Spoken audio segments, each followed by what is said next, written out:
Alors ce matin, nous allons poursuivre sur notre série sur la prière. Alléluia. Dis avec moi, améliorer l'efficacité de ma vie de prière. Alléluia. Alors, jusque-là, nous avons vu plusieurs choses par rapport à la prière et on va essayer de se rafraîchir la mémoire. C'était quoi les clés que nous avons commencé par développer dans le processus de l'amélioration de la vie de prière? La première clé que nous avons vue, c'était... Ah, tu as oublié.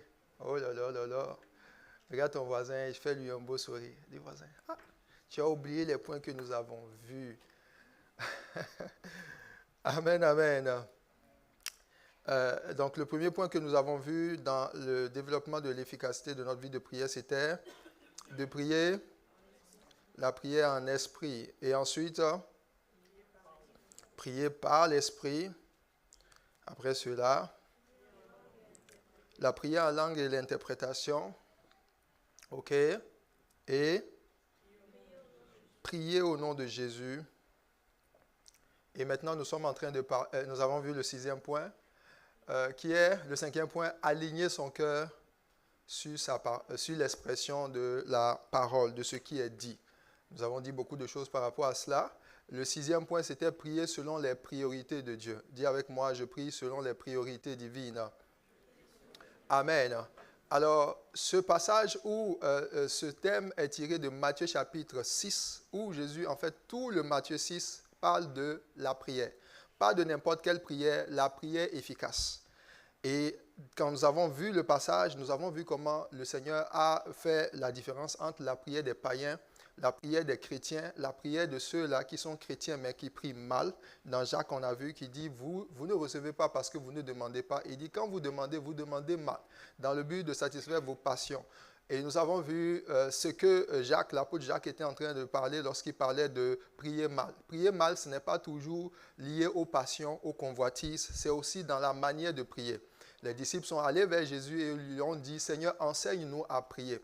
Pourtant, ils ont grandi en tant que juifs et dans les juifs, ils priaient. Les pharisiens priaient, ils étaient des prieurs. Mais ils ont remarqué que la prière de Jésus avait de l'efficacité. Ils ont dit, Seigneur, enseigne-nous à prier comme Jean aussi a enseigné à ses disciples à prier. Et la prière du Seigneur était particulière parce que Jésus avait beaucoup de résultats. Amen. Les disciples voulaient opérer dans la dimension du Seigneur. C'est pour ça qu'ils lui ont demandé de leur apprendre à prier. Maintenant, lorsque Jésus va répondre aux disciples, il ne leur a pas dit, non, prier, il suffit simplement de s'adresser à Dieu. Il ne leur a pas dit ça. Il dit, lorsque vous priez, voici comment il faut prier. Et nous avons dit, quand il leur a dit, voici comment il faut prier, il a commencé par dire, lorsque vous priez, dites. Et le mot dites le mot dit qu'il va utiliser dans le grec, c'est le mot légo qui signifie non pas simplement de dire de la bouche, mais de soutenir. Alléluia. De soutenir, c'est-à-dire de penser. Parce que dans le premier point qui est prier en esprit, on a vu que les choses qui concernent Dieu d'abord commencent intérieurement. C'est un cheminement intérieur. Alléluia. Pour que Dieu puisse t'approuver, il ne commence pas par approuver tes actions. Il commence par approuver ton cœur. La Bible dit, les hommes regardent ce qui frappe, mais Dieu regarde au cœur. Et Jésus lui-même, il dit, les véritables adorateurs adoreront le Père en esprit et en vérité. L'esprit, c'est quoi? C'est ce que tu penses. C'est les choses qui sont à l'intérieur de toi. La foi même, c'est quelque chose qui est intérieur. Comment on peut savoir qu'un individu a plus de foi qu'un individu B? C'est en fonction de ce qui se passe à l'intérieur d'eux. Alléluia. Si tu es rempli de doutes, c'est à l'intérieur. On ne voit pas le doute. Le doute, la peur, les émotions ou plus ou moins les choses qui concernent ton homme intérieur sont des choses à l'intérieur. C'est tapis à l'intérieur de toi. Donc quand il dit de dire, il dit dites, il était en train de dire de soutenir, de penser véritablement. Amen. Et c'est comme ça, on a vu le passage dans le livre de Luc. Il dit, ce peuple m'honore des lèvres, mais son cœur est éloigné de moi. Et ça fait toute la différence. Et Jésus, même en continuant, il dit, ne ressemblez pas aux païens qui pensent que c'est à force de multiplier les paroles qui seront exaucées. Autrement dit, tu peux dire 10 000 mots. Si ce que tu dis, les 10 000 mots que tu as eu à dire devant Dieu, tu ne les as pas véritablement pensés. C'est comme si tu es en train d'honorer Dieu des lèvres, mais ton cœur est ailleurs. Alléluia. La foi va nécessiter ce que tu dis, ce que tu proclames, mais aussi ce que la manière dont ce que tu dis est aligné à ce que tu crois véritablement. Amen, amen. Donne un bon amen à Jésus. Donc, lorsque Jésus va commencer par les enseigner, il va leur donner ce qu'on appelle le protocole de la prière. Ce que nous avons vu concernant la prière en esprit, la prière par l'esprit, la prière en langue et l'interprétation, etc., c'est des clés. C'est une façon de faire en sorte que l'Esprit de Dieu, tu peux te connecter à la bonne fréquence. Et dans la prière, nous avons vu que la prière, tout l'enjeu de la prière, en fait, c'est de créer un canal qui permet à ta demande de rencontrer le ciel et que tu reçoives l'exaucement sur la terre. Est-ce qu'on est d'accord? Amen, amen. Jésus a dit, il dit, votre Père céleste sait que vous avez besoin de ces choses. Dans Matthieu chapitre 6, verset 33, lorsqu'on va toucher le 5e point concernant le protocole de la prière, où il dit, quand vous allez prier, il dit, cherchez à ce que la volonté de Dieu qui est faite dans le ciel soit faite aussi sur la terre. Il continue, il dit, ne vous inquiétez pas de ce que vous mangerez, ce dont vous vous vêtirez. Il dit, ces choses-là, ce sont les païens qui les recherchent. Voilà, il dit, votre Père céleste. Il dit, recherchez premièrement le royaume de Dieu et sa justice, et ces choses vous seront données par-dessus tout. Ainsi, comme Dieu connaît ton besoin, ce n'est pas dans l'engagement que tu as de présenter à Dieu. Ah, tu vois, Dieu, je ne me suis pas encore marié. Oh Dieu, je veux entreprendre. Oh Dieu, je veux faire ceci, je veux faire cela. Telle chose me manque, ce n'est pas ça qui est le plus important. Il dit, il y a d'autres éléments que tu dois prendre en compte d'abord avant même d'aller dire à Dieu, Dieu, voici mon besoin. Alléluia.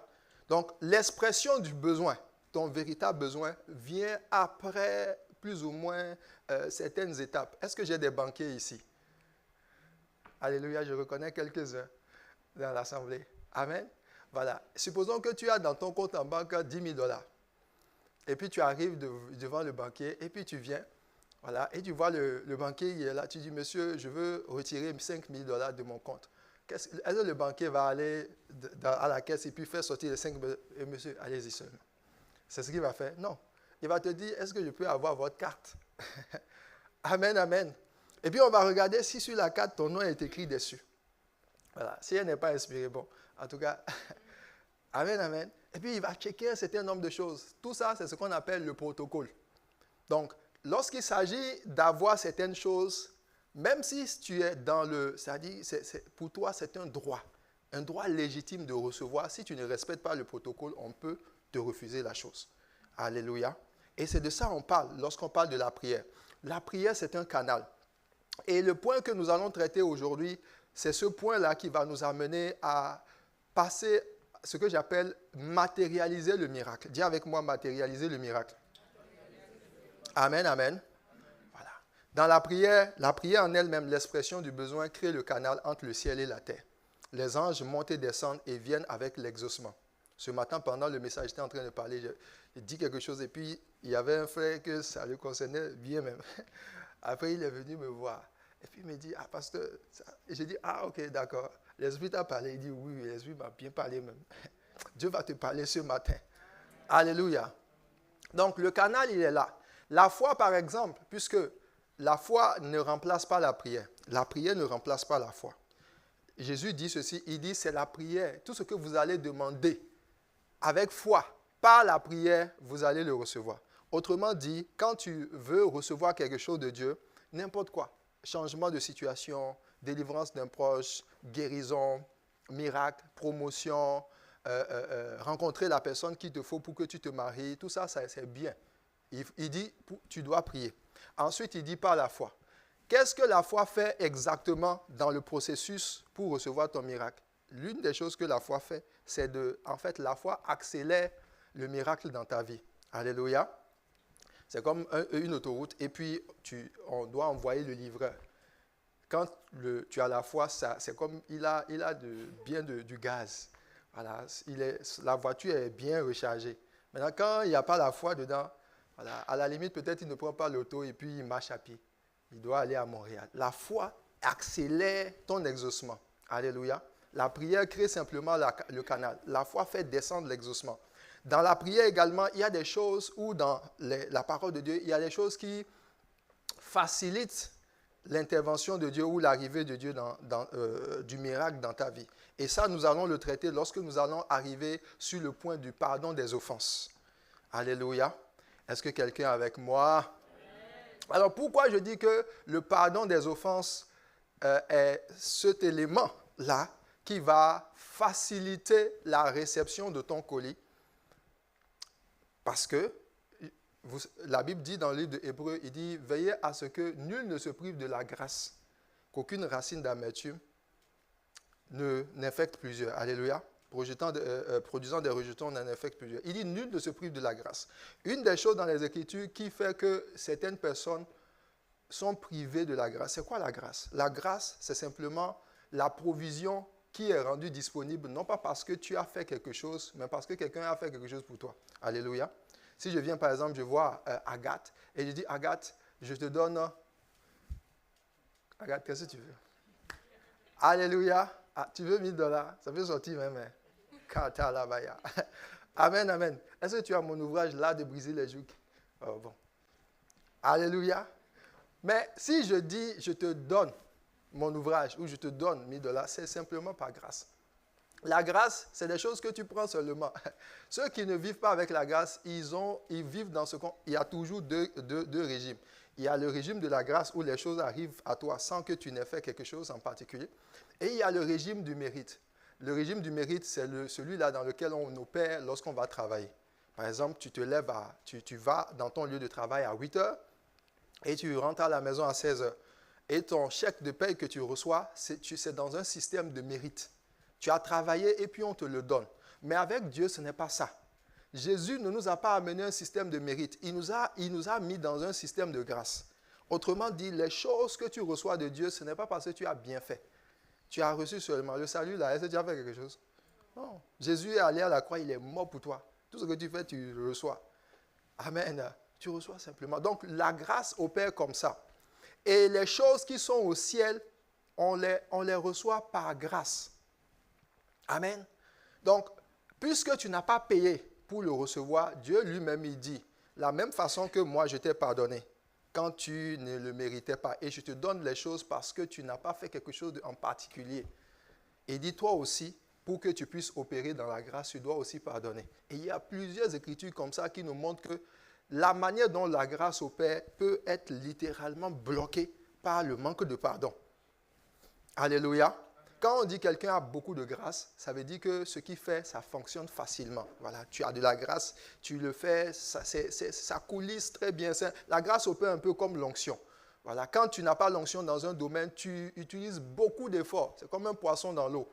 Tu ne peux pas rentrer dans l'eau et puis tu vas compétir avec le poisson. Le poisson, il est né dedans. Il a reçu la grâce de Dieu. Il est venu avec un équipement complet. Tu ne peux pas te battre avec un poisson dans l'eau. Alléluia. Maintenant, par la sagesse que Dieu a donnée aux hommes, on crée des sous-marins. Alléluia. Mais ça aussi, c'est une grâce. C'est l'expression de la grâce que Dieu a donnée aux hommes. Donne un bon amen à Jésus. Amen. Donc, sur le chemin, par exemple, pour recevoir un exaucement, lorsqu'une personne opère dans la grâce ou opère avec beaucoup de grâce, c'est-à-dire ce qu'il reçoit, ça descend plus facilement. Mais quelqu'un qui a peu de grâce, quand les anges montent, c'est comme si sur le chemin, il y a de la boue. Donc, là où tu demandes le mariage, ça devait prendre 1 an. Le mariage prend 10 ans. Pendant ce temps, tes cheveux ont commencé par blanchir. Alléluia. Voilà, ça c'est manque de grâce. Et la Bible dit que Jésus croissait en grâce. Jésus croissait en statut, en sagesse et en grâce. Bien-aimé, tu dois croître en grâce. La croissance en statut, la croissance en sagesse, c'est bien, mais la croissance en grâce, c'est lorsque le ciel même te localise et t'envoie des choses seulement. Tu demandes à Dieu, Seigneur, je veux $1000. Je t'assure tout, quand tu as la grâce est abondante, c'est $10,000 qui arrivent. Tu dis, on dit non, tu as la grâce seulement. Alléluia. Donne un bon amen à Jésus. Amen. Alléluia. Donc, dans la prière, on trouve ce point-là. Donc, aujourd'hui, nous allons revenir, parce que le point que nous allons trouver, on va voir aujourd'hui, c'est celui qui permet d'amener le miracle, amener la matérialisation ou la manifestation du miracle. Alléluia. Amen, amen. Donne un bon amen à Jésus. Donc, prenons nos Bibles et nous allons ouvrir, bon là, comme je ne vous ai pas donné, mais on va recommencer juste la lecture et on va arriver à notre point du jour. Et nous allons voir les sous-points. Je vais traiter les sous-points avec toi. Amen, amen. Donc, prenons Matthieu chapitre 6. Matthieu chapitre 6 et nous allons le lire. Alléluia. Est-ce que tu es déjà là? Matthieu 6 à partir du verset 7.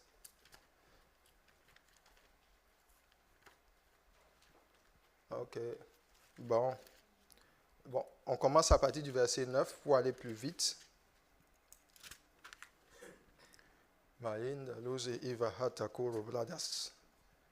Ok. Il dit en priant, bon, vous êtes toujours encore au verset 7. Verset 9, s'il vous plaît, d'accord. Alléluia. Voilà. Il dit, voici ce que Jésus dit. Il dit, voici comment vous devez prier. Est-ce qu'il a dit, voici ce que vous devez prier? Il a dit, voici comment. Donc, la manière. Alléluia.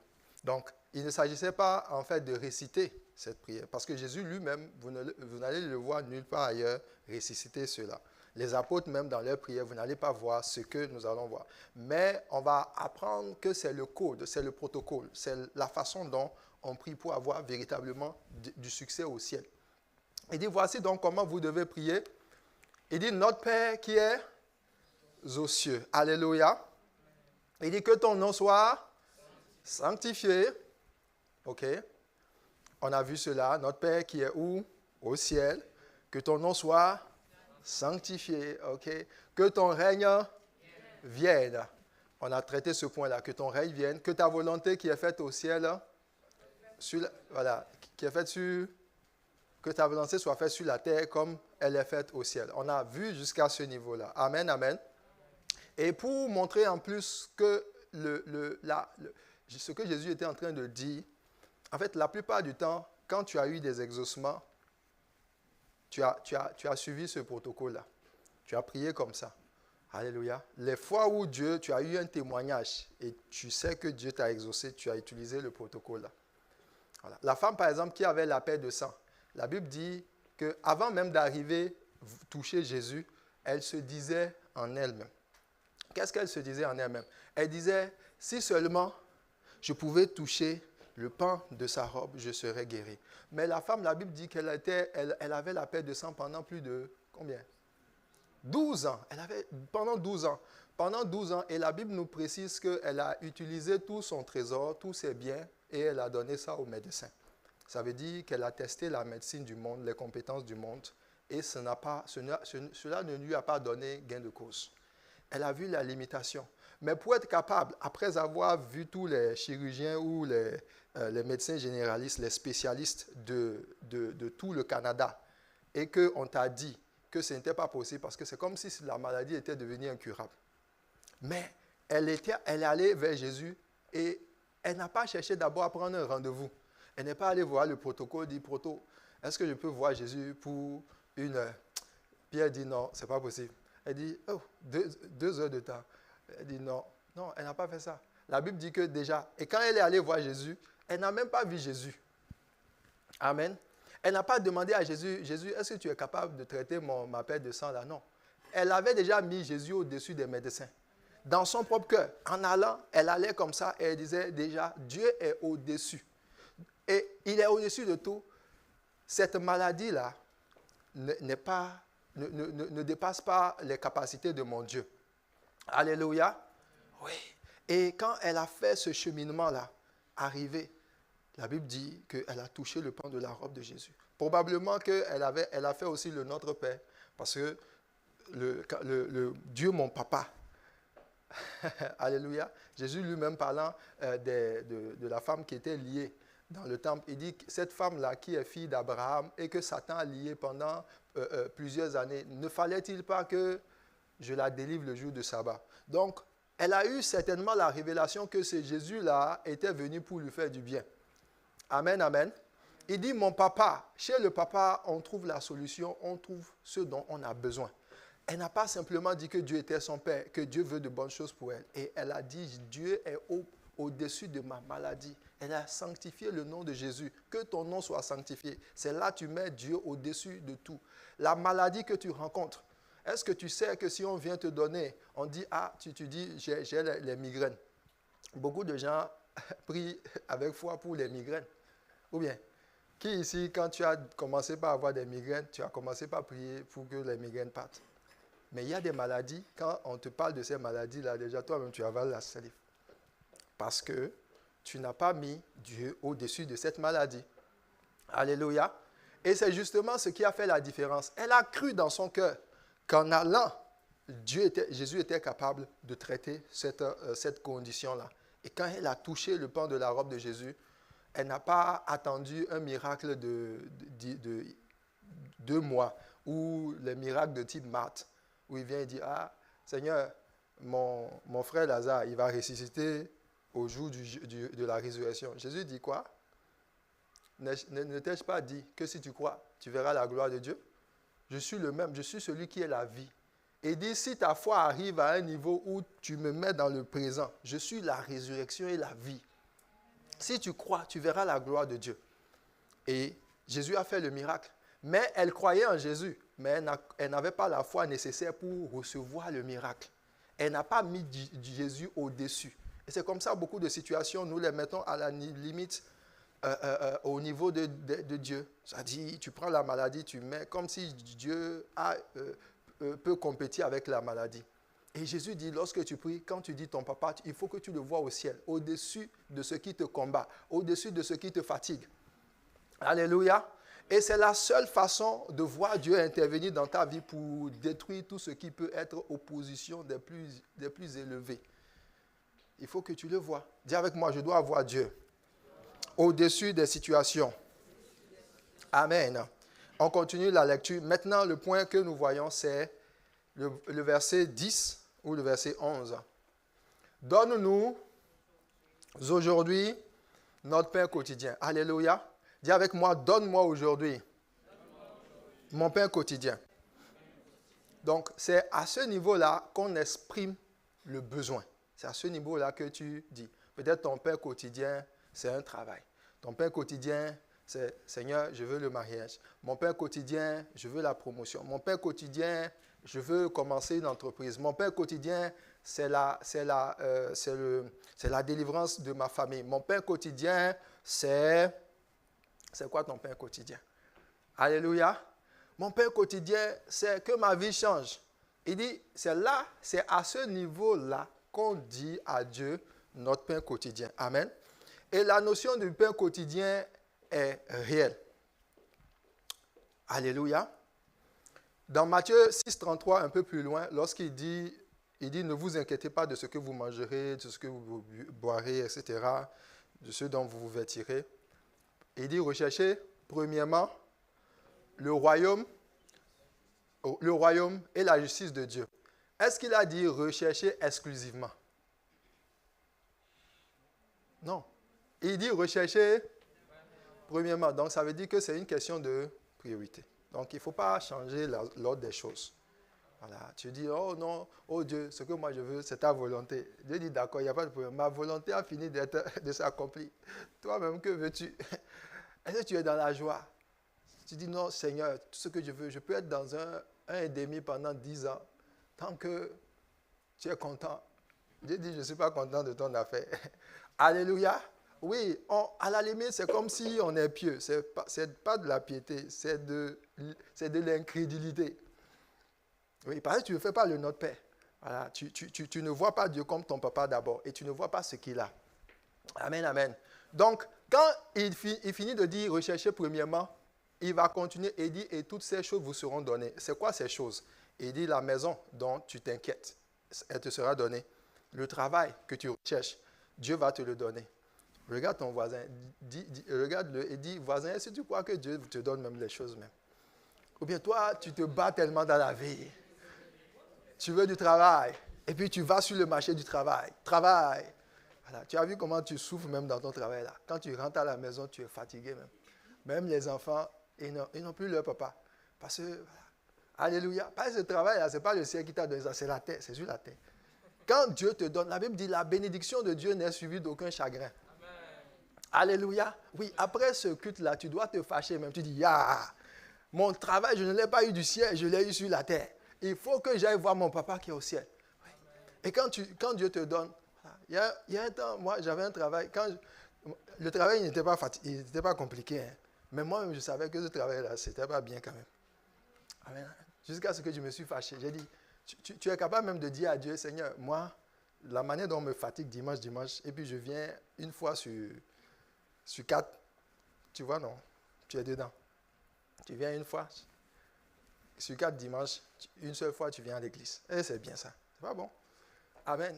Donc ça veut dire, lorsqu'on a traité prier par l'esprit, là, tu ne sais pas ce qu'on a dit dedans. Alléluia. Puis j'ai dit à Dieu, non, tu peux fixer, tu dis, moi, je vais commencer à 8 heures. Et puis, à midi, j'ai ma pause. Je reprends à 14 heures et je finis à 16 heures. Amen. Et puis tu fixes ton salaire. Tu ne crois pas que c'est possible? D'accord, ça va aller.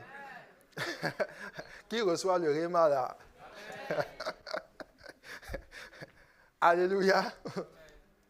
Donc, à ce moment-là, il dit les choses que les païens veulent, Dieu veut aussi te les donner. Mais juste qu'il ne veut pas que tu les cherches premièrement.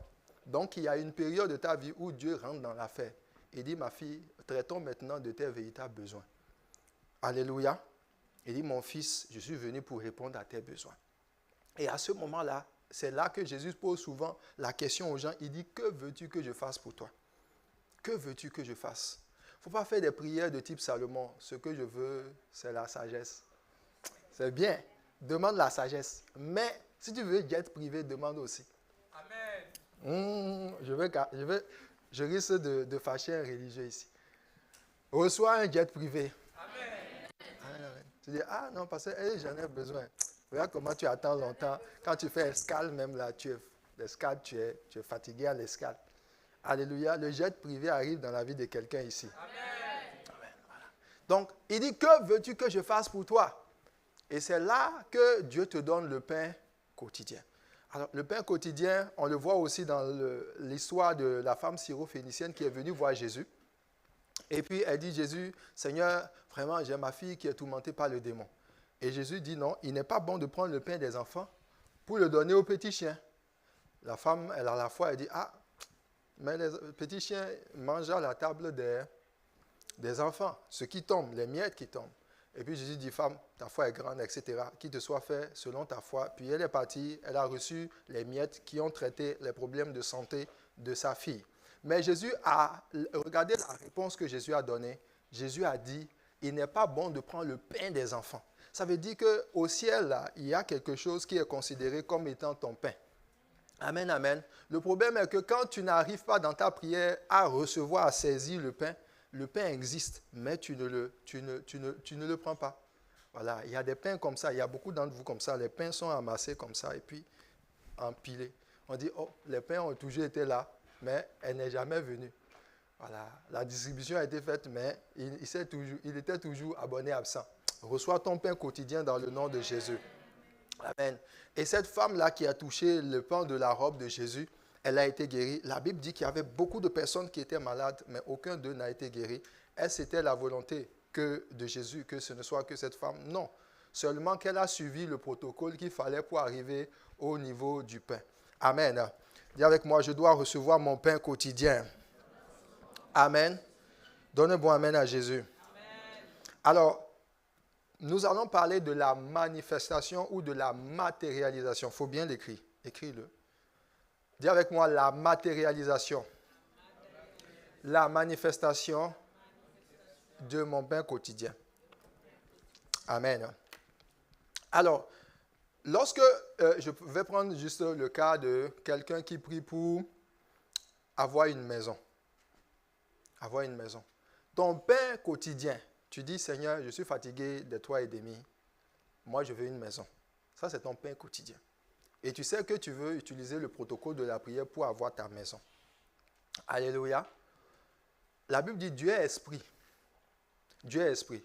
Donc, quand Dieu dit, mon fils, je suis d'accord que la maison vient à toi, ok?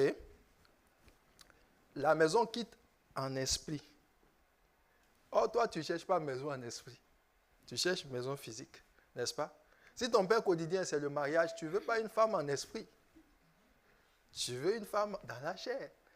Ou bien tu ne veux pas un homme en esprit, tu veux un homme dans la chair. Donc, quand Dieu dit, je te donne, il faut que ça transige du monde de l'esprit, que ça arrive dans la matière. Il faut que tu puisses faire quoi? Il faut que tu puisses recevoir. Donc, le pain quotidien, à ce niveau-là, c'est là qu'on parle de saisie. Kata lambano. Amen. C'est là qu'on parle de matérialisation. On parle de manifestation du miracle.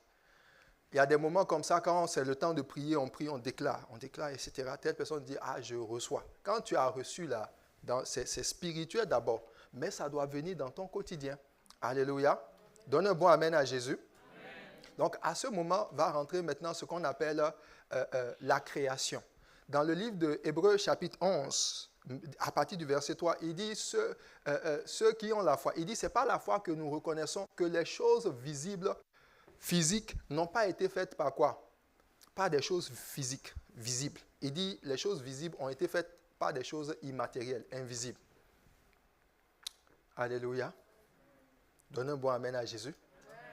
Donc, ce que tu vas toucher, tu vas l'embano, tu vas saisir, ça commence d'abord par l'invisible. Ça commence par, par quelque chose qui est immatériel, qui est intangible.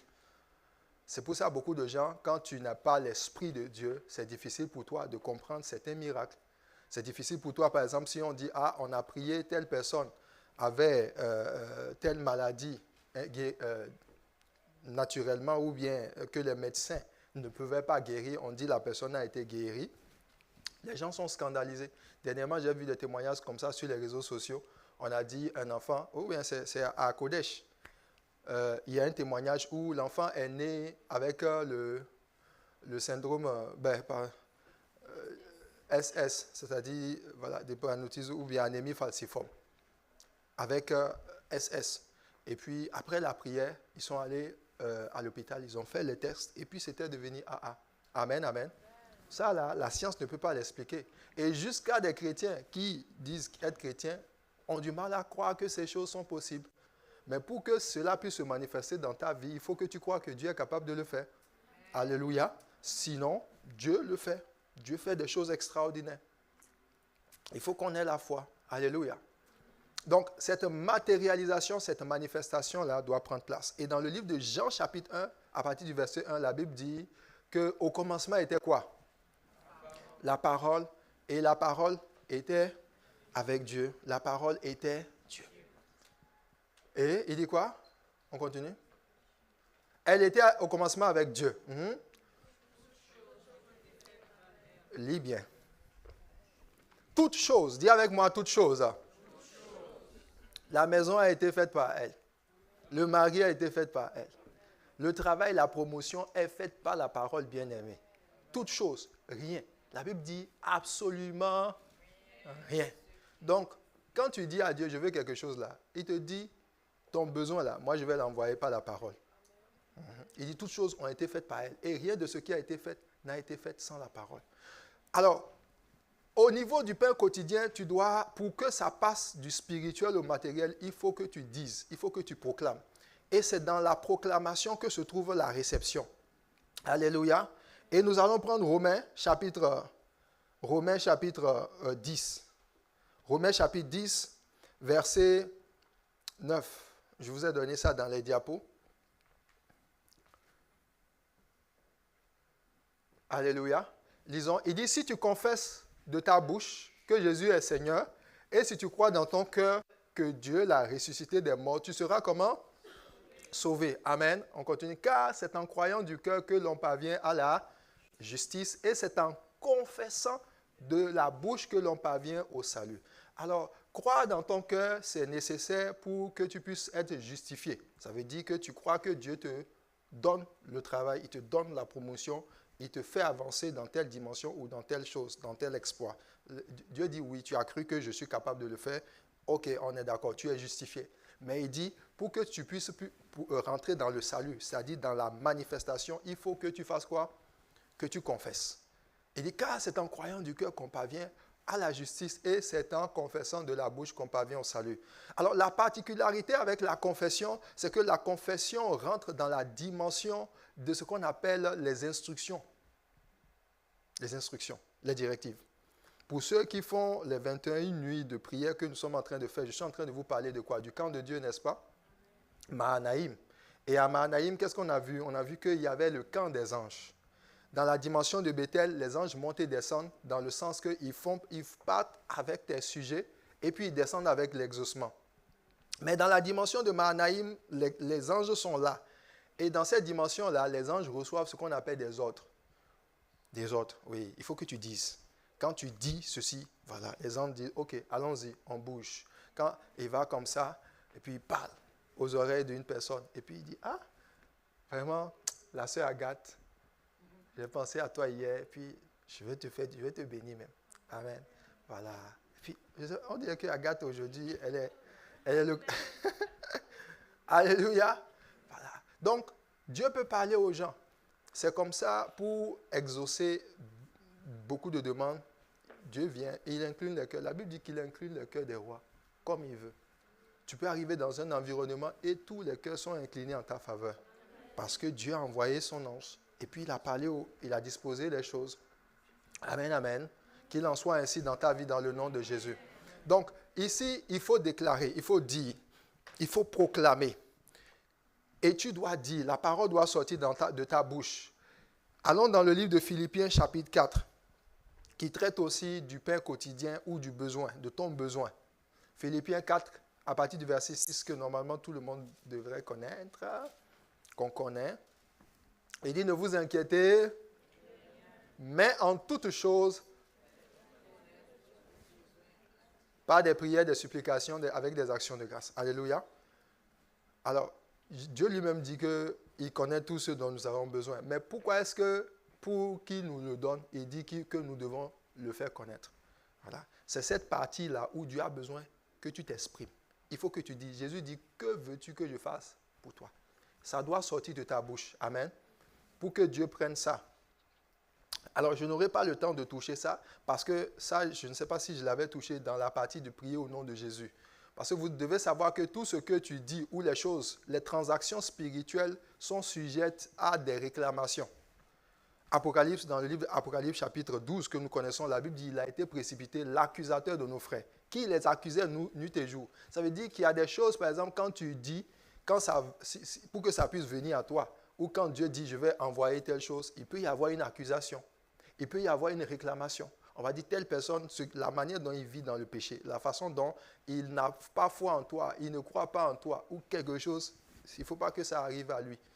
Voilà. Et il y a des dimensions comme ça où c'est l'ennemi qui prend le plaisir à envoyer des colis. Voilà, il envoie des missiles dans ta maison. Dis avec moi, les missiles du diable sont détruits. Amen, amen. Voilà. Ce que Dieu donne, c'est la paix, c'est la joie. Si toi, dans ta maison, c'est maladie, matin, voilà, dispute de couple après-midi, ça ne vient pas du ciel. Alléluia, ça vient de quelque part. Ça doit être détruit dans le nom de Jésus. Amen, amen. Les colis qui viennent du ciel, ce sont des colis de paix. C'est des colis de joie. C'est des colis d'orientation divine. C'est des colis où ta famille avance. Où toi-même, tu marches dans la volonté de Dieu. Quand Dieu vient, c'est ça. C'est ce qui arrive. Et dès lorsque maintenant tu dois faire connaître tes besoins par des prières, des supplications. Alors, c'est à ce moment-là que quand on prie, on va mettre une catégorie de prière, mais qui va se manifester sous forme de diction. Voilà. Le besoin, par exemple, de travail, tu dis, ça peut en priant par l'Esprit peut t'orienter, peut dire, il faut juste rendre grâce. Jésus, lorsqu'il voulait multiplier le pain, l'Esprit l'a poussé à rendre grâce. Il dit, Père, je te rends grâce. La Bible dit qu'il a levé les yeux. Père, je te rends grâce de ce que tu m'exauces toujours. Et la Bible dit, quelque temps plus tard, ils avaient le pain à manger. Amen, amen. Parfois, l'addiction de ton besoin, l'Esprit peut te pousser à faire des supplications. Alléluia. Et puis il te dit, ah Seigneur, Père, je te supplie pour ma famille, viens délivrer mon frère de l'addiction de la drogue, viens délivrer ma mère de telle maladie qui est venue. Donc l'Esprit peut te pousser, mais il faut que tu le dises. Et après, il y a des prières qu'on appelle les requêtes. Et il dit, faites connaître, le mot connaître, c'est avec des actions de... Il dit, faites connaître vos besoins par des requêtes. Dans d'autres versions, il parle des requêtes. Là, dans les requêtes, il peut y avoir du combat spirituel. Là, tu te lèves et puis tu commandes que les choses changent, etc. Ça, c'est aussi une forme de manifestation de l'addiction. Amen, amen. Donne un bon amen à Jésus. Amen. Alors, ça, c'est la première, ou bien le premier volet Parce qu'ici, il a dit de faire connaître le besoin. Mais est-ce qu'il a dit que le besoin est accordé? Alléluia. Tu fais connaître ton besoin. Il dit, ne t'inquiète de rien, fais connaître ton besoin. Maintenant, il faut recevoir. Il faut que ça se matérialise. Alors, je ne sais pas si c'était le dimanche, bon, pas dernier, parce que je n'étais pas là dimanche dernier. Qui a été béni par le message de Pasteur Pierre? Ceux qui étaient là. Miracle de dernière minute. C'était puissant. Alléluia. Amen. Mais lorsque il s'agit maintenant de recevoir, je veux quelqu'un pour m'aider avec mon exemple. Je vais le redonner et puis, bon, ça va m'aider pour enseigner. Loïc vient. OK. Donc, voici, par exemple, là, son besoin. Il dit, Dieu a dit, moi, Dieu est ton papa, n'est-ce pas? Toi, tu demandes tout, hein? Tout, hein? Absolument. OK. Alléluia. Donc, il est sur le point maintenant d'enclencher la prière que Jésus a enseignée. Il veut recevoir quelque chose du ciel. Alors, bon, peut-être demande de l'argent. Donne un montant. Papa, je veux 10 millions. Yeah. Alléluia. Amen, amen.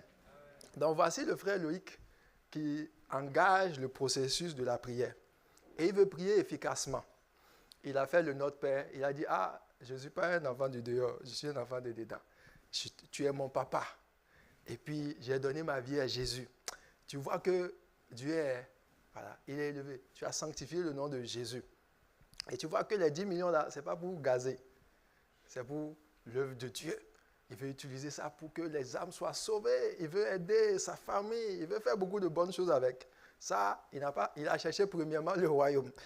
Et la volonté de Dieu qui est au ciel, quand ça va arriver là, il ne va pas aller en voyage à Honolulu toute l'année prochaine, 2026, et abandonner les blooms ici. Voilà. Donc, il est connecté à la fréquence de Dieu. Voilà. Maintenant, il arrive au niveau de quoi? Donne maintenant. Donne le pain quotidien. Alléluia. Et le pain quotidien pour lui, c'est 10 millions. Et il demande. Donc, je vais représenter Dieu. Toi, tu es le demandeur sur la terre. Alléluia. Donc, dis, papa, je veux 10 millions. Papa, je veux 10 millions. De dollars. Alléluia. Donc, maintenant, quand je vais envoyer, il faut faire passer ta main à côté. Donc, reçois tes 10 millions. Aïe, mais tu veux 10 millions, oui ou non? Reçois tes 10 millions. Alléluia. Reçois tes 10 millions. Bon. Donc, tu ne veux pas recevoir tes 10 millions?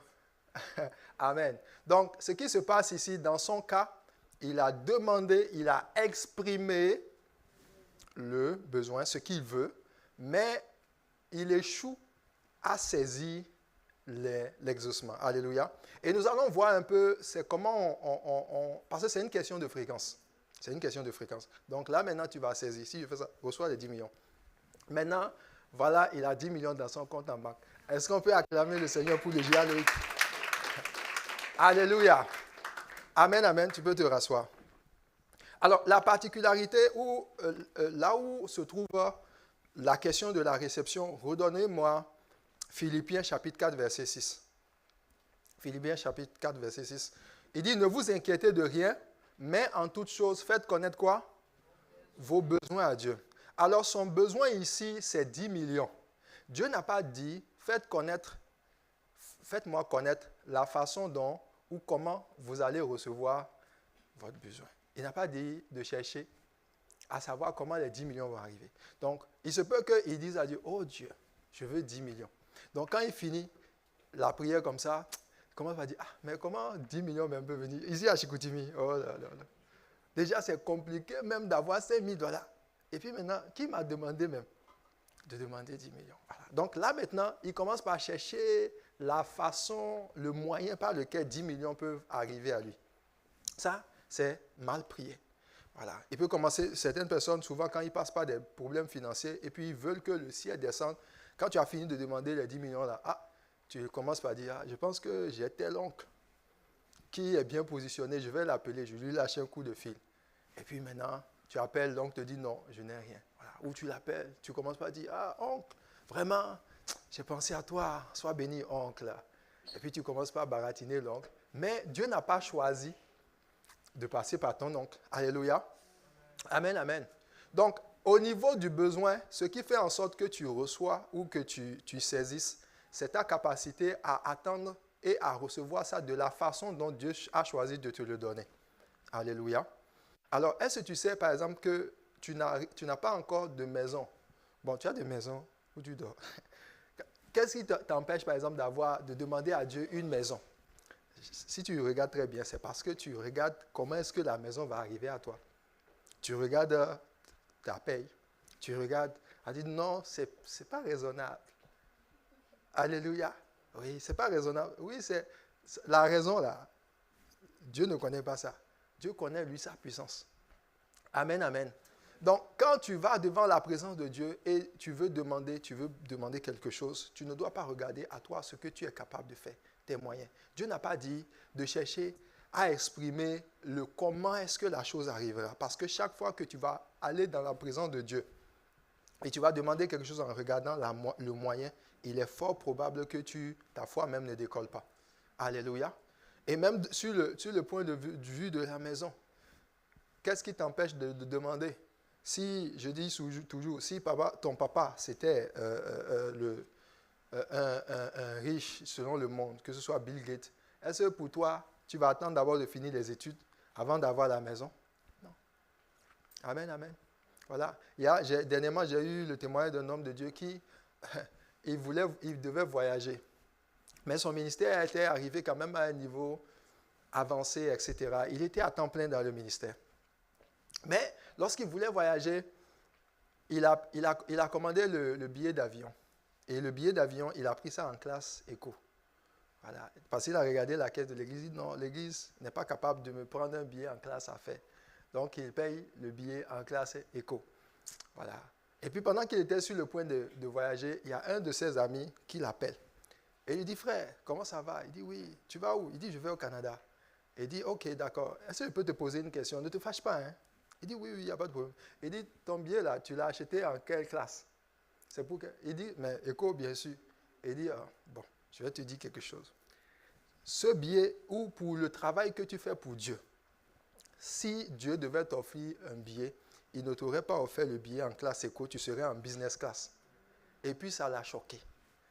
Ça l'a choqué. Oui. Il dit, tu as acheté ce billet-là avec les ressources de la terre, pas avec les ressources de ton Père qui est au ciel. Et chaque fois qu'on regarde dans les choses qu'on fait, et puis tu regardes la manière dont l'argent va venir à toi, tu n'impliques pas le ciel. Tu regardes beaucoup plus les choses qui sont sur la terre. Alléluia. Et c'est justement parce que nous ne croyons pas que Dieu est capable de nous donner des choses. Et nous ne savons pas par quelle façon cela va arriver à nous. C'est pour ça que nous n'osons pas demander certaines choses. Gloire à Jésus. Et pour d'autres personnes, ils vont dire non, il faut quand même être, voilà, il faut être modeste. Tu dis, bon, réaliste, il faut que je commence d'abord par les petites choses, après, voilà. Et puis, là où tu es là maintenant, dans ton programme, tu ne peux même pas penser pour dire, dans une année, je vais me faire plaisir avec 1 à 2 semaines sur une île, en train de me bronzer, en vacances. Alléluia. Voilà. Et toi seul, tu es coincé comme ça, alors que ton papa est capable de te le donner. Amen. Mais quand tu regardes, tu dis non, je suis aux études, etc. Bien aimé, Dieu peut faire venir des gens qui vont se lever, vont dire, je te paye tes études jusqu'à... J'ai une de mes filles, même me regarde là, elle a un témoignage comme ça. Dieu a convaincu une personne de payer les frais d'études, n'est-ce pas? Bon, je ne veux pas te dévoiler. Alléluia. Pendant que d'autres personnes sont en train de se battre, comment je vais faire? Ils font 80 heures de travail au McDo. Tu es orienté comme ça. Et ton héritage qui est au ciel, là, ton héritage, là, c'est d'autres. Les hommes sont en train de prendre leur pain quotidien. Toi, tu dis non, tu te cherches sur la terre. Voilà, tu te cherches. Tu es dans un 3,5 depuis 5 ans. Ou bien 10 ans même. Tu dis non, il faut attendre d'abord, quand je vais finir de travailler. Si ton papa était Bill Gates, pendant que tu es là, tu te donnes maison. Après, pendant que tu as la maison, là, tu as aussi voyage en classe business. Pendant que tu voyages en classe business, tu as aussi les vacances annuelles sur une île, reçois dans le nom de Jésus-Christ. Alléluia. Oui, c'est de l'incrédulité. On ne croit pas véritablement que Dieu est capable de nous donner. Parce qu'on regarde la façon dont il doit faire. Jusqu'à ce que les gens, aujourd'hui, dernièrement, quand on était en retraite pastorale, le pasteur Mohamed, il a donné un témoignage comme ça. Il dit, les gens sont arrivés même, tellement ils voient l'impact du ministère où on va dans le monde, on fait les croisades à partir de la Côte d'Ivoire.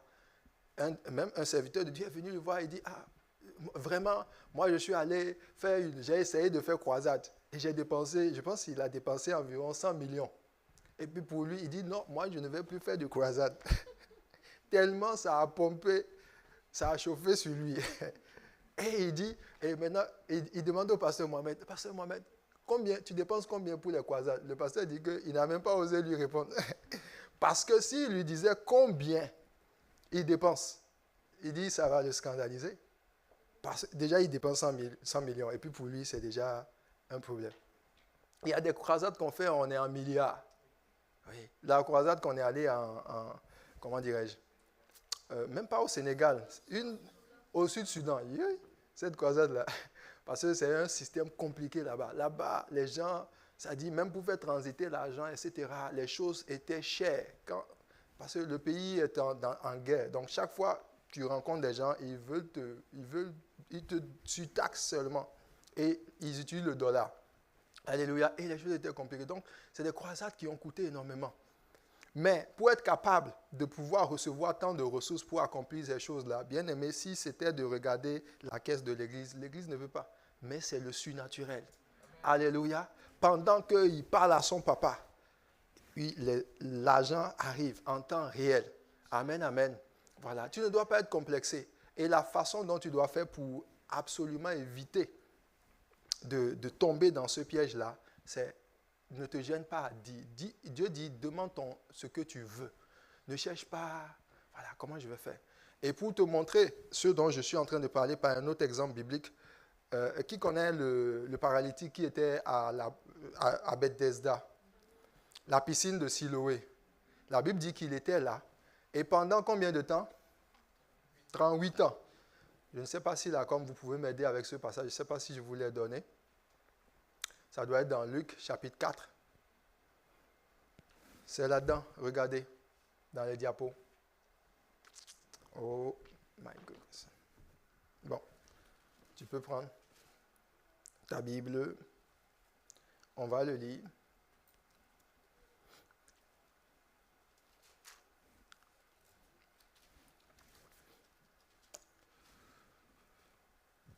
Qui a trouvé le passage? On l'a dans plusieurs passages. Ok, c'était Jean. C'est Jean. Ok, Jean chapitre 5. Ok, mais je pense aussi dans Luc, on doit avoir l'histoire. Merci Seigneur pour ta grâce. Donne un bon amen. Amen. Alléluia. Merci Jésus.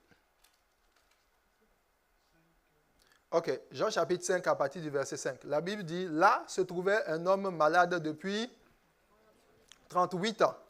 Jésus, l'ayant vu coucher, sachant qu'il était malade depuis longtemps, lui dit, veux-tu être...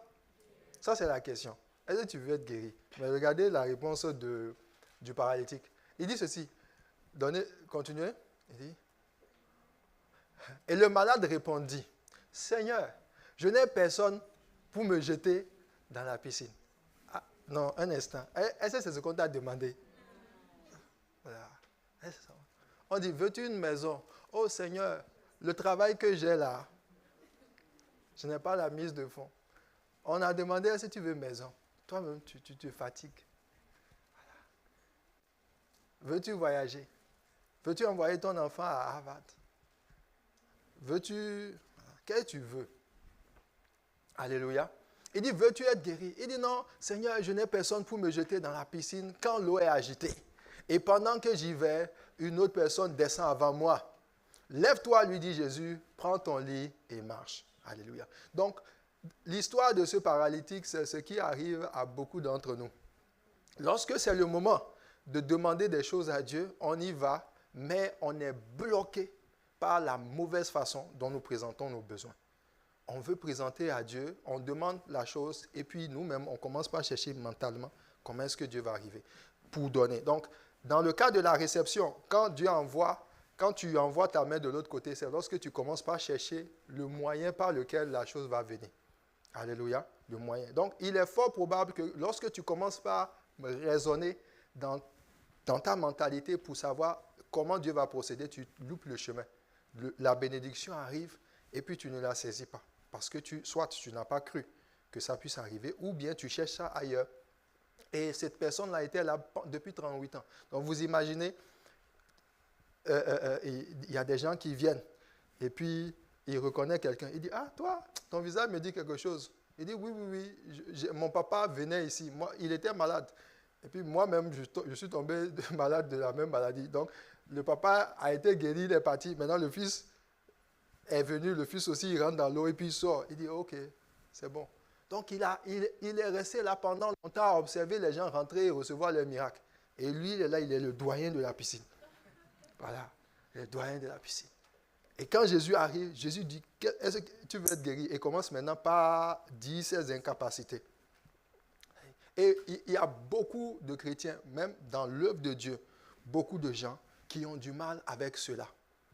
Parce qu'ils veulent toujours raisonner, amener Dieu à leur niveau. Oui.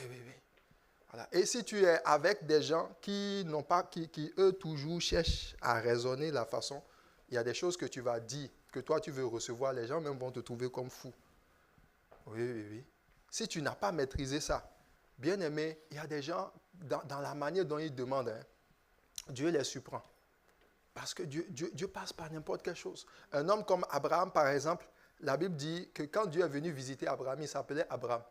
Ça veut dire Père exalté. Or, Dieu avait choisi de faire de lui Père d'une multitude.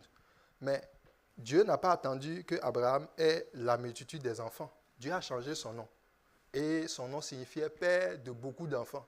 Donc, Abraham marchait dans la rue comme ça.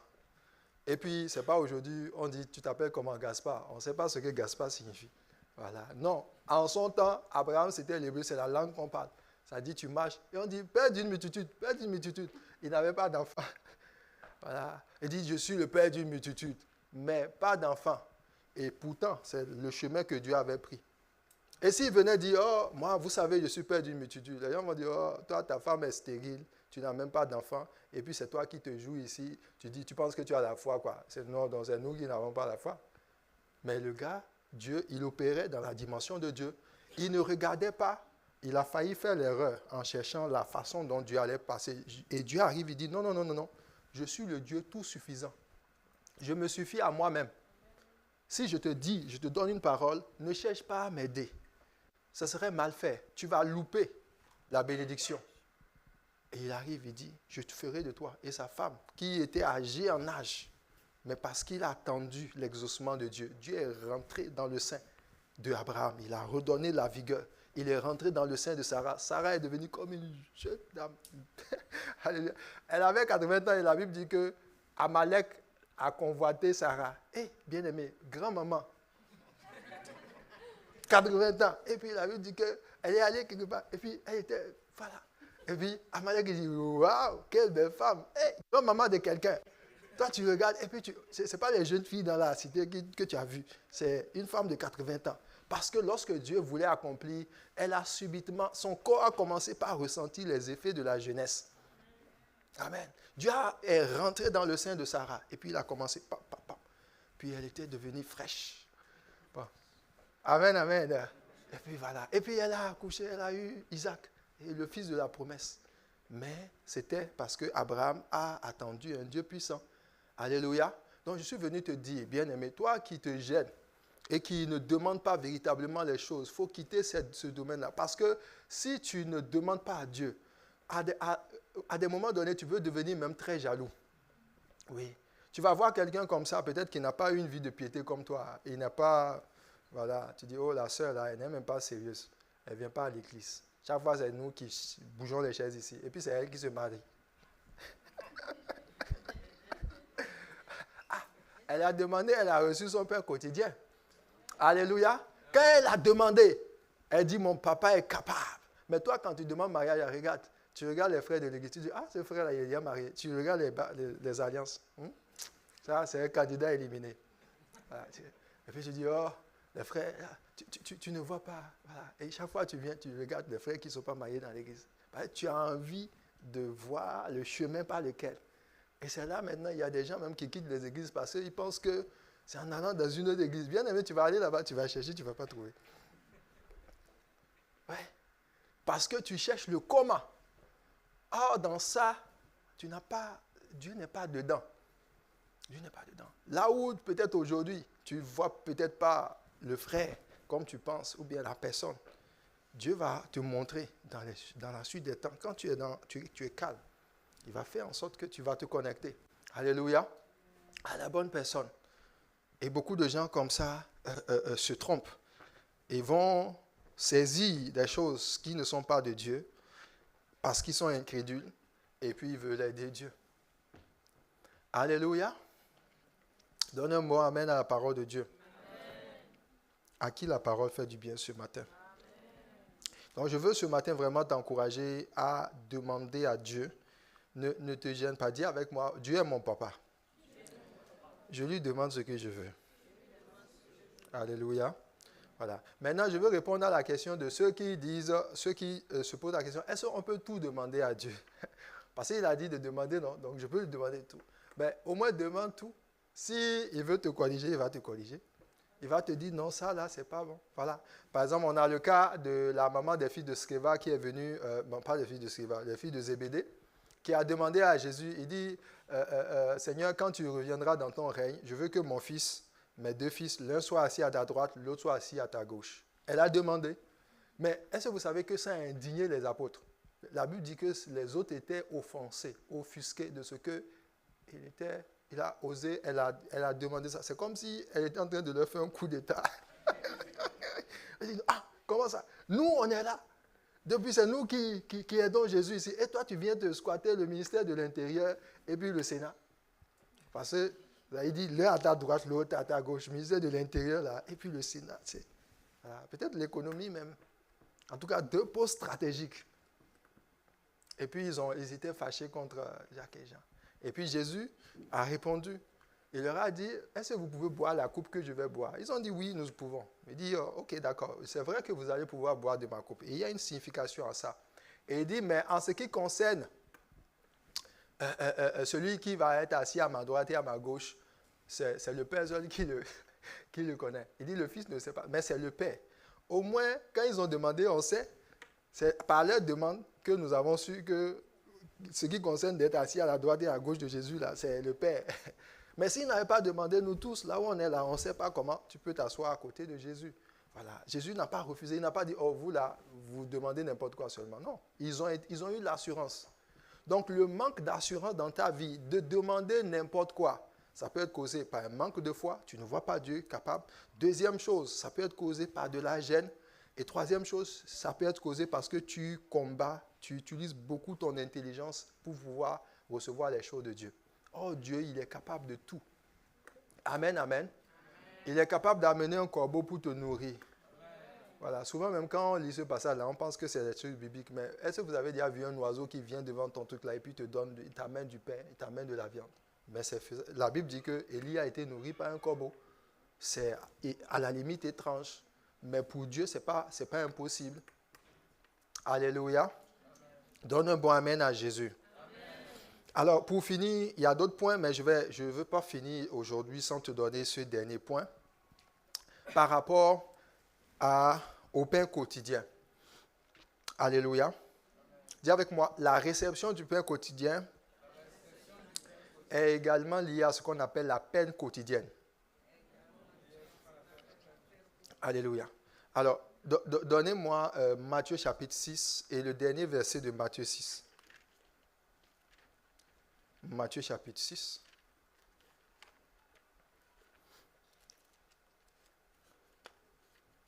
Le dernier verset, ça doit être le verset 34. Alléluia. Lisons. Il dit, ne vous inquiétez donc pas du lendemain. Donc, le lendemain va inclure tout ce qui tout ce qui va se passer dans le futur. Ne t'inquiète pas de ce qui va se passer dans le futur. Il dit, car le lendemain prendra soin de lui-même. À chaque jour suffit sa peine. Donc, il y a le pain quotidien et il y a ce qu'on appelle la peine quotidienne. La peine quotidienne, ce n'est pas de la torture quotidienne. La peine, c'est juste le peu d'efforts que tu dois fournir pour pouvoir rentrer en possession des choses que Dieu veut. Alléluia. Amen, amen. Donc, ça va faire allusion des fois souvent à des instructions divines. Le peuple d'Israël, par exemple, lorsque la manne devait arriver dans le désert, la Bible dit qu'il devait sortir chaque matin et aller chercher la manne. Donc, quelqu'un peut rester dans sa maison et dire, « Ah non, moi je veux la manne, je veux le miracle. » On dit, la manne là, ça ne descend pas dans ta maison. Il faut aller dehors. Alléluia. Donc, quand tu demandes par exemple du travail, des fois l'Esprit de Dieu va te dire, voici, il faut faire, envoie le CV, fais ceci. Et des fois, il va te donner une façon de présenter ton CV. Je me souviens une fois lorsque je cherchais du travail à Québec, pendant un certain moment, je n'avais pas trouvé le travail. Et à un moment donné, pendant que je priais, l'Esprit de Dieu me dit, n'envoie pas un CV comme les autres.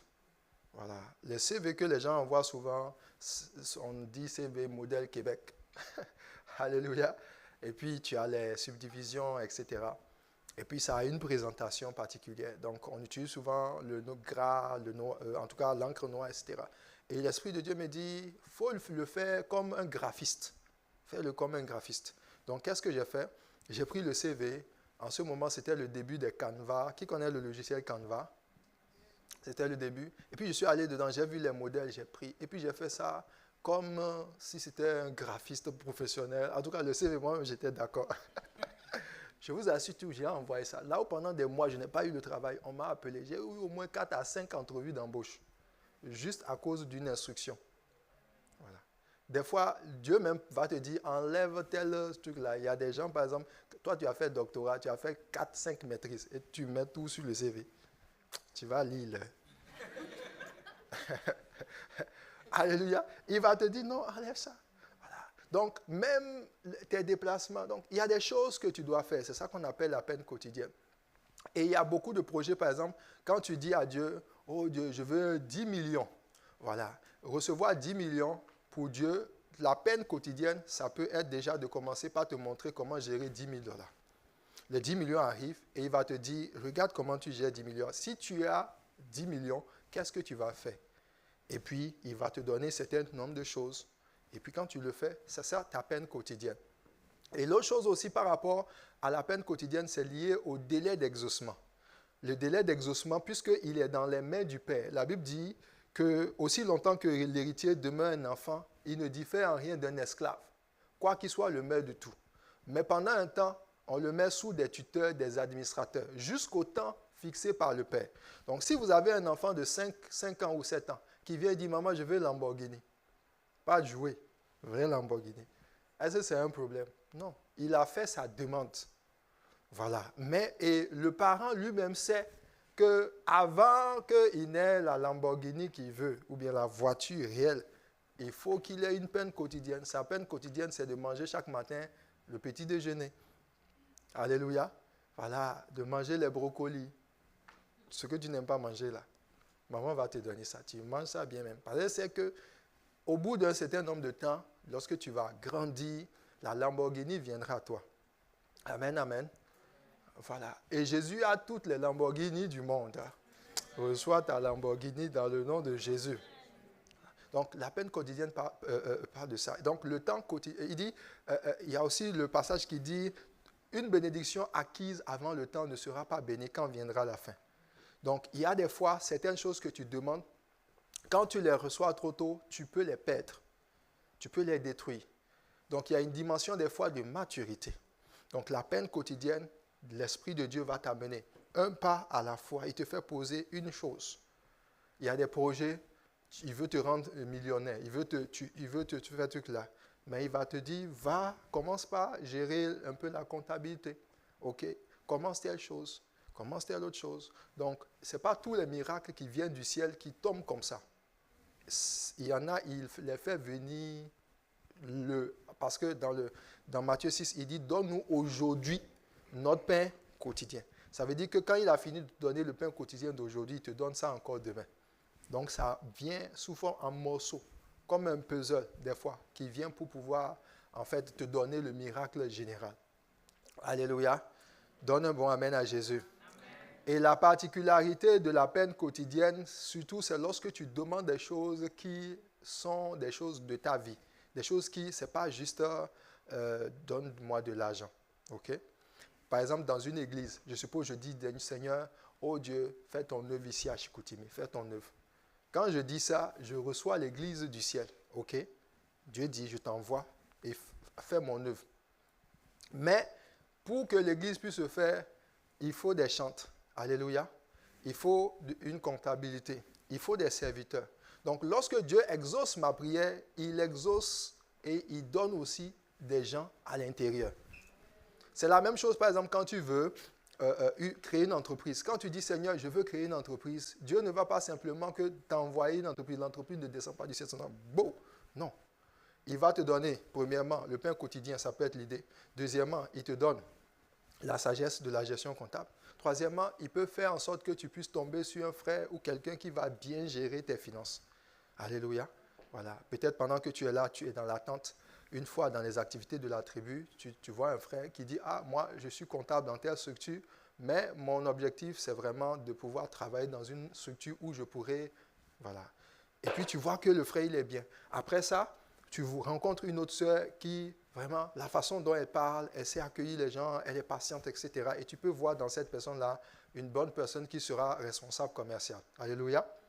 Donc, le moment où Dieu va envoyer les 10 millions qui sont la mise de fonds, pour que tu montes ta boîte, il t'a déjà monté un bon comptable qui ne va pas embrouiller tes finances. Il t'a déjà monté un responsable commercial qui pourra véritablement porter la vision, la mission de ton entreprise. Et là, l'entreprise va fonctionner. Alléluia. Voilà. Est-ce que vous savez qu'une entreprise peut être détruite par le chargé, même la secrétaire ou bien la personne qui gère le centre d'appel. Voilà. Par exemple, tes clients appellent. Puis elle, c'est le moment d'aller à la pause. Oui, allô? Vous ne savez pas qu'il est déjà 13 heures. Voilà. Nous, on a... Bon, elle ne va pas dire qu'elle a faim. Mais la manière dont elle va parler à la personne, la personne dit, ah bon, donc c'est comme ça ici, quoi. Il est parti. Donc tu viens de perdre. Et si, par malchance, il y a des contrats, quelqu'un qui vient avec un contrat de 10 millions, et puis la personne, il appelle, je veux parler au DG. Bonjour, monsieur. Est-ce que vous ne pouvez pas dire bonjour d'abord? Vous pensez quoi? Que nous, on est là juste pour figurer. Alléluia. Et voilà. Il y a des entreprises comme ça, tu vas dans... Bon, ici au Québec, quand même, c'est bien. Les gens sourient comme ça. Alléluia. Même s'ils ne t'aiment pas, quand ils ont fini de prendre ton argent, voilà, c'est là maintenant qu'ils ne vont pas te sourire. Au moins, ils te sourient d'abord. Amen, amen. J'aime le Québec. Alléluia. Mais il y a des endroits où ça dit que là-bas, on s'en fout de toi. Tu arrives. C'est là que je dis souvent, il faut savoir chercher aussi un peu d'argent quand même. Il y a des endroits comme ça, même si tu as l'argent et tu viens, la secrétaire est là. Elle a la mine. Toi-même, quand tu vois la mine, ça dit qu'elle amène les problèmes de la maison au travail. Voilà. Donc, elle s'est disputée avec son mari avant de venir. Quand elle vient, elle est assise comme ça. Puis tu as mal fait, tu as dit quelque chose, elle va te chasser. Voilà. Et puis les patrons ne sont pas toujours là. Il y a des gens qui construisent des entreprises et puis ils sont tout dans le truc là. Mais la personne qui est là peut déterminer si l'entreprise avance ou pas. Amen, amen. Donc lorsque tu pries pour des choses qui concernent ta vie, des choses qui concernent ta destinée, généralement Dieu va te répondre sous forme de pain quotidien. Donc des petits bouts comme ça et tu dois être capable de les saisir un après l'autre. Sinon, à des moments donnés, tu penses que Dieu ne t'a pas envoyé le miracle, mais il t'a envoyé le miracle, mais tu n'as pas su le reconnaître. Alléluia. Reçois la grâce de Dieu dans le nom de Jésus. Alors, on va s'arrêter là aujourd'hui. Tu peux acclamer Jésus. Merci Seigneur pour ta parole. Amen. Alors, on va incliner nos cœurs et nos têtes et puis nous allons prier. Tu vas dire à Dieu, Seigneur, aide-moi à te demander le pain quotidien et à recevoir le miracle comme tu veux me le donner et non pas comme je l'attends ou que je l'espère. Élève ta voix, parle au Seigneur. Merci Seigneur pour ta grâce. Nous te rendons grâce de ce que tu nous as toujours bénis. Et il est écrit, béni soit. Oui, tu nous as bénis de toutes sortes de bénédictions dans les lieux célestes en Christ Jésus. Voilà pourquoi nous voulons déployer notre foi et ne pas vivre en ayant les regards fixés sur les choses de ce monde, mais en dépendant de toi. Toi qui es notre Père, déconnecte-nous de cette mentalité du monde et donne-nous d'être des hommes et des femmes à la ressemblance de Christ Jésus. Jésus dépendait du ciel. Nous aussi, nous voulons dépendre du ciel. Les réalités et les vrais besoins que nous avons ont leur source au ciel. Et le monde a besoin de Dieu agissant. Merci parce que tu nous aides à nous connecter véritablement et à ne pas te limiter et à nous saisir des choses que tu nous accordes dans ta grâce parfaite. Merci pour ce point que nous avons traité en ce jour. Que le pain quotidien, sous forme de guérison, sous forme d'orientation, sous forme de délivrance, sous forme de promotion, sous forme de miracles extraordinaires et de percées dans les vies, dans l'environnement, que ce pain nous soit pleinement accordé dans le nom puissant de Jésus. Merci parce que tu nous aides à saisir tes œuvres, là où nous les avons, Seigneur, laissées. Là où nous n'avons pas su reconnaître ton bras, aide-nous à partir de maintenant à accepter la peine quotidienne. Ces choses que tu nous demandes de faire, qui participent généralement aux prières et aux demandes que nous avons faites, que nous soyons prêts à les faire. Nous voulons te demander la grâce, l'aide qu'il faut pour que nous puissions, Seigneur, accepter la peine quotidienne pour l'avancement de ton royaume, de ton règne. Béni sois-tu pour ta grâce et ta faveur. Merci Seigneur Jésus parce que tu nous exauces et tu nous conduis parfaitement dans le puissant et précieux nom de Jésus. Quelqu'un donne un bon amen à Jésus-Christ.